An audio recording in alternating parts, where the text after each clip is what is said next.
ቴክኖሎጂ እንደ ሀገር እንደ ተቋም እንዲሁም ደግሞ እንደ ግብር ከፋይ ምን አይነት ስትራቴጂካል ፋይዳ ይዞልን መጥቷል የሚለውን እኒና ከዛን ደግሞ ወደኛ ተቋም አሁን ኢምፕሊመንት የተደረጉ ቴክኖሎጂዎች ምን አይነት አድቫንቴጆች አላቸው ምን አመጡ የሚለውን ፋይዳ እናያለን።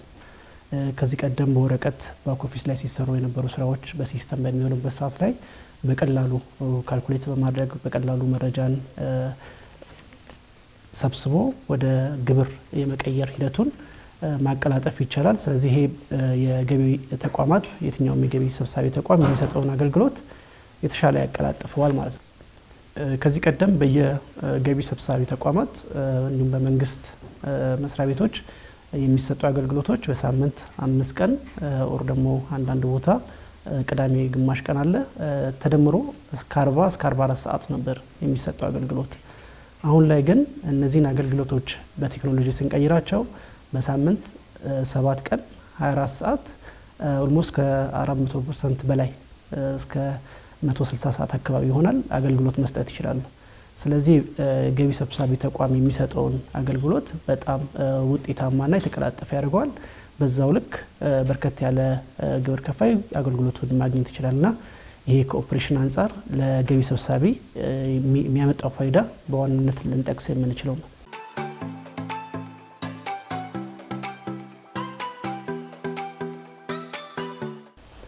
ከግብር ከፋዩ አኳያ ስናየው ግብር ከፋዩም እንዲሁ የዕለት ስራዎች አሉት ከገቢ ጋር የሚያገናኙት። ለምሳሌ ግብሩን ወቅታዊ ግብሩን ማሳወቅ ክፍያ መፈጸም ይጠበቅበታል። ከዚህ ቀደም በነበረው በሳምንት 5 ቀንና 6 ቀን በሚሰራበት ወቅት ግብር ከፋዩ ፋይሎችን ተሸክሞ ወደ ገቢ ሰብሳቢ ተቋም ወይ ወደ ቢሮ በመምጣት ረጅም ሰዓት ወረፋ በመጠበቅ ያሳውቃል። ከዛም ደግሞ ባንክ ይሄዳል። ባንክም ሄዶ እንደዛው ይሰለፋል። የስራ ሰዓት ጠብቆ ነው ይሄን ሁሉ የሚያደርገው።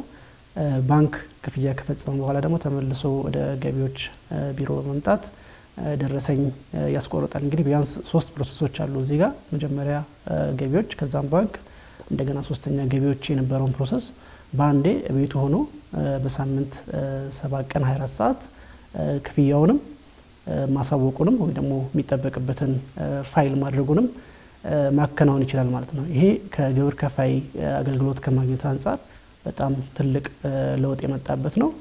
በሌላ በኩል ከመረጃ ማግኘት ጋር ተያይዞ ሌላም ጠቀሜታ አለ።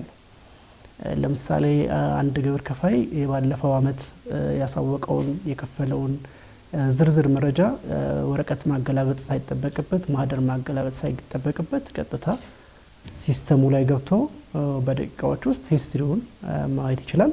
እንዲሁም ደግሞ ከገቢዎች ወደዛ ወደ ግብር ከፋይ የሚላከውን መልእክት በስልኩ ላይ ወይ ደግሞ በኮምፒውተሩ ላይ በቀላሉ ማግኘት ይችላል።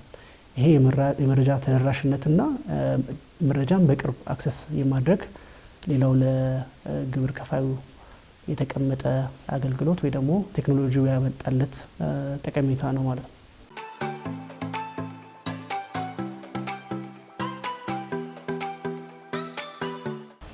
ከታክስ ባለስልጣኑ አንፃር ቴክኖሎጂ አንደኛው ይዞልን የሚመጣው በርካታ ዳታ ነው እና እነዚህ የሚመጡ መረጃዎች ታክስን ወይ ደግሞ ግብር አሰባሰብን ተገማች ያደርጋሉ። ለምሳሌ በዚህ ወር ያለውን የግብይት መረጃ ባገኘን ልክ የሚመጣውን ግብር ወይ ደግሞ የምንጠብቀው የግብር ክፍያ አሄድ ኦፍ ታይም ይሄን ያክል ልሰበስብ ይችላል የሚለውን ማወቅ ያስችለናል። እንዲሁም ደግሞ አዳዲስ ቴክኖሎጂዎች በተጨመሩ ቁጥር እነዚህ የሚመጡትን ከተለያዩ ተቋማት ከግብር ከፋዮች የሚመጡትን መረጃ በመያዝ የአመቱን አሰባሰብ ቀድሞ ፕሪዲክት ለማድረግ ወይ ደግሞ ለመተንበይ የሚያስችል መረጃ ይኖረዋል ማለት ነው። ይሄ አንድን ተቋም ወይ ደግሞ አንድን ሀገር በጣም አቅም ከሚሰጡት ፋይዳዎች ወይ ደግሞ አቅም ከሚሰጡት ግብአቶች መካከል አንደኛው ይሆናል ማለት ነው መረጃ። ሁለተኛው አድቫንቴጅ ይሄ ከህግ ማስከበር በፊት እንግዲህ ቴክኖሎጂ ሳይኖር ብዙ ጊዜ ምንድነው የሚሆነው ህግ ማስከበር ነበር። ያ ማለት ምናዘነብለው ወደ ኦዲት ማድረግ ከዛን ኢንቨስቲጌሽን ማድረግ ላይ ነበር ምናዘነብለው። አሁን ግን ስህተት ሳይፈጠር ግብር ከፋዩ ሳይሳሳት ብዙ ፍራውድ ሳይኖር ቀድሞ ዲቴክት ማድረግና ወደ ህግ ተገዥነት ግብር ከፋዩን ወደ ህግ ተገዥነት ቀድሞ ተገዥ እንዲሆን የማምጣት ነው። ይሄም ስትራቴጂካሊ ሺፍት ነው ሰዶ ማሳደድ ነው የሚባለው። መጀመሪያ ላይ ግብር ከፋዩን በማወቅም ባለማወቅም ስህተት ሊፈጽም ይችላል። ያንን በኦዲት በኢንቨስቲጌሽን ነበር አይደንቲፋይ የምናደርገው። አሁን ግን ቢያንስ ስህተት መፈጸም የማይፈልግ ሰው ግብር ከፋይ መረጃ ሳይኖረው ወደዛ መሄደውን በመረጃ ቀድመን ቶሎ አይደንቲፋይ በማድረግ በማስተማር ወደ ህግ ተገዥነት ማምጣት ያስችለናል። ይሄ እንደ ሀገርም እንደ ተቋምም የቴክኖሎጂ ሊያመጣልን የሚችለው የፓራዳይም ሺፍት ነው ማለት ነው። ስለዚህ ይሄ እንዳንድ አድቫንቴጅ እንይዘዋለን። ሶስተኛው ከፖሊሲ ሜኪንግ ጋር ነው። አሁን እንደ ሀገር የታክስ አሰባሰቡ የሚመጡትን መረጃዎች በማየት የትኛው ዘርፍ ላይ ብናተኩር የተሻለ ገቢ ልናገኝ እንችላለን የሚለውን አይደንቲፋይ ልናደርግ እንችላለን። ሌሎችም ደግሞ ከመረጃ አኳያ ከገበያው ላይ ያለውን መረጃ ወይ ደግሞ የግብይት መረጃዎችን በመሰብሰብ ለፖሊሲ እንደ ግብአት የሚሆኑ ዳታዎችን ከቴክኖሎጂዎች ኤክስትራክት ማድረግና በቀላሉ ወደ ግብአትነት ለፖሊሲ ግብአትነት እንዲውሉ ያስችለናል ማለት ነው። ይሄ እንደ ሀገርና እንደ ተቋም ቴክኖሎጂው ይዞልን የመጣ ነገር ነው። አብዛኞቹ ነገሮች ወደ ስራ ገብተው መስመር ያዟሉ።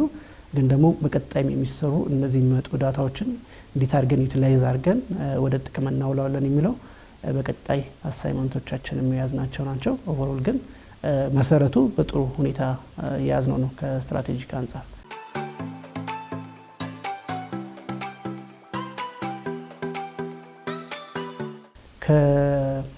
ከግብር ከፋዩ ጠቀሜታ አንጻር ስናይ ቅድም ያልኳቸው የዕለት ተዕለት የታክስ ማሳወቅ፣ የክፍያ፣ የክሊራንስ ስርዓቶች አጠቃላይ የቢዝነስ ስርዓቱን ነው የሚቀይሩት።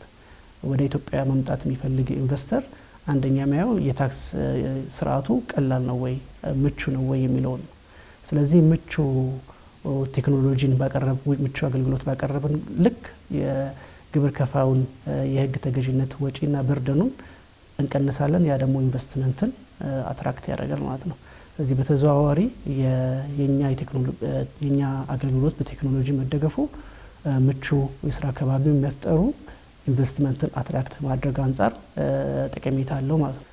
በአጠቃላይ ቴክኖሎጂ በታክስ ስርዓት ውስጥ ጥቅም ላይ ሲውል በስትራቴጂም በኦፕሬሽንም እነዚህን ጠቀሜታዎች ይሰጠናል። አሁን ላይ እኛ የደረስንበት ደረጃን ስናይ በተለይ ፎከስ ያደረግነው የአገልግሎትን ከማቀላጠፍ አንጻር ግብር ከፋዮችን ባሉበት ሆነው ማሳወቅ፣ ባሉበት ሆነው መክፈል፣ ባሉበት ሆነው ክሊራንስ መጠየቅና ክሊራንስ ማግኘት እንዲችሉ ነው። እነዚህ ምን ጠቀሜታዎች ያመጡልን ስል አጠቃላይ በታክስ ባለስልጣንና በግብር ከፋይ መካከል ያለውን ግንኙነት ወደ ተሻለ ደረጃ ቀይረውታል።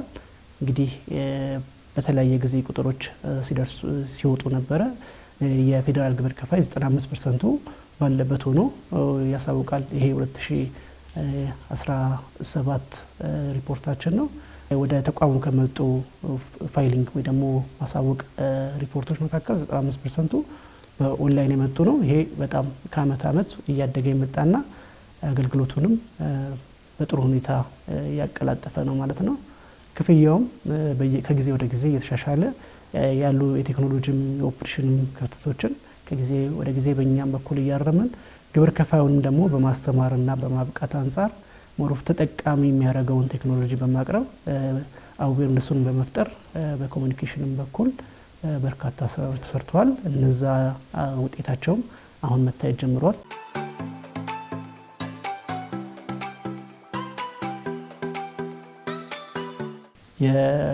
የምንሰጣቸውን አገልግሎቶች ተጨማሪ አገልግሎቶችን ወደ ግብር ከፋዩ ማድረስ አንደኛው የሚሰራ ስራ ይሆናል። ሌላው ደግሞ የሚመጡ ዳታዎች አሉ። በግብር ከፋይ ሲያሳውቅ ይመጣል። የሶስተኛ ወገን የሚመጣ ዳታ አለ። እነዛን ዳታዎች በመጠቀም በየወቅቱ መረጃ መሰረት ያደረገ ውሳኔ መስጠት፣ መረጃ መሰረት ያደረገ የፖሊሲ ለውጦች ማድረግ፣ የህግ ማሻሻያዎችን ማድረግ የሚያስችል ቴክኖሎጂ በቅርቡ ደግሞ እያመጣን እንሄዳለን ማለት ነው።